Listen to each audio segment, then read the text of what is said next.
Thank you so much for joining us. We are at the Kentucky Horse Park and we're going to give you a preview of the Rolex Kentucky Cross-Country course for 2016.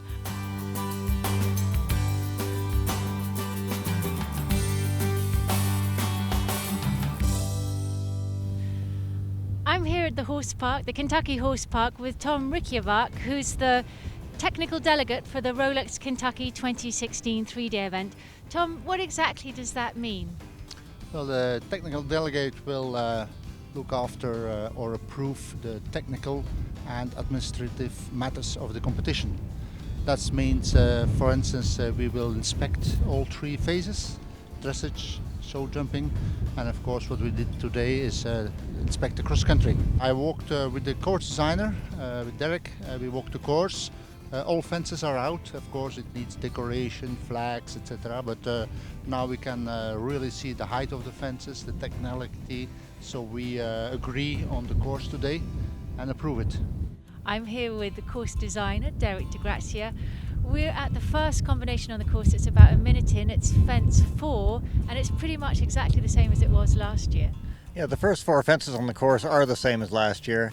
And I kept them because especially the first 3 they get them out, get them galloping, get the horses really jumping, because by the time they do get to this first combination, they need to be in gear. We're at fence 5. It's the first new fence on the course in Derek. It's a real old-fashioned sit-down, kick-on rider frightener.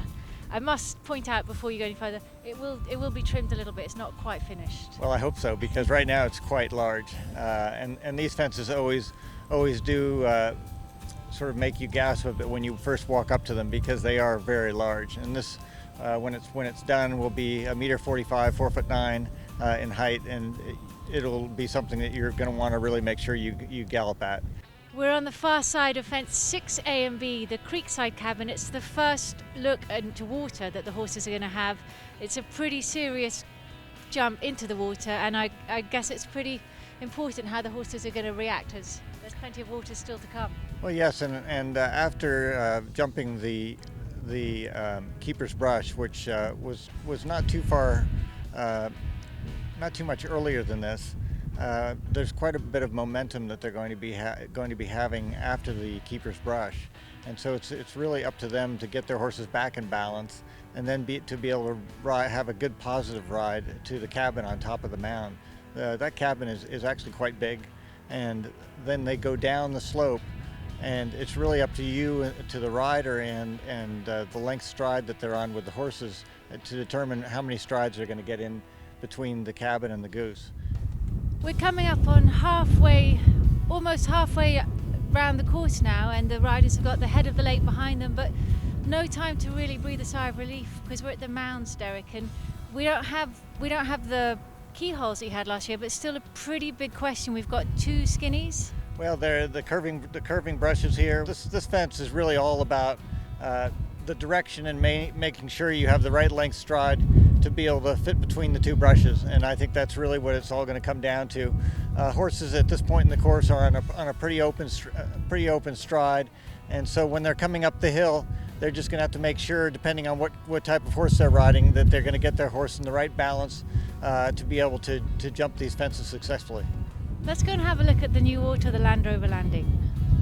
So this is pretty exciting, Derek. We're at fence 18. It's the Rover Landing, a brand new water complex, something we're all looking forward to, probably more than the riders.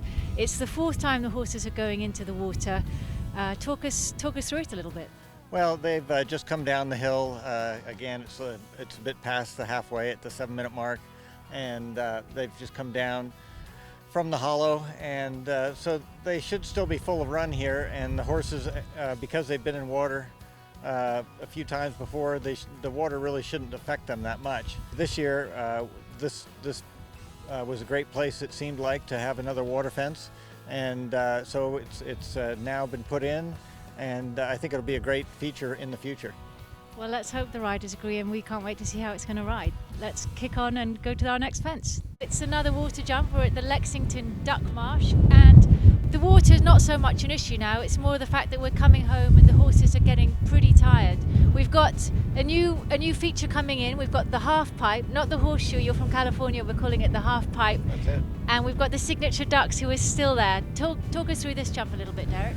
It's sort of late in the course. It's almost at 10 minutes, and we're really wanting to get the horses home here, but at the same time, they do have to deal with the terrain here, jumping in over the half pipe, coming down the slope, and then they have to decide if they want to go inside or outside the duck that's in the water. They don't have to jump the duck in the water, but it will definitely dictate the line to the duck up on the top of the rise jumping out. And I think for most of the riders, they're just going to be thinking, have a good clean set of jumps here, don't get into trouble, and just make sure they stay positive. Well, thank you so much for showing us your course. I know it hasn't been easy for you. It's not your favourite thing to do, but we've loved seeing a little bit of it. We hope you can join us here in 3 weeks for the Rolex Kentucky 3-day event. If you can't be here in person, it will be streamed live online, and we can't wait to see you back here at the Kentucky Horse Park. Thank you so much for joining us.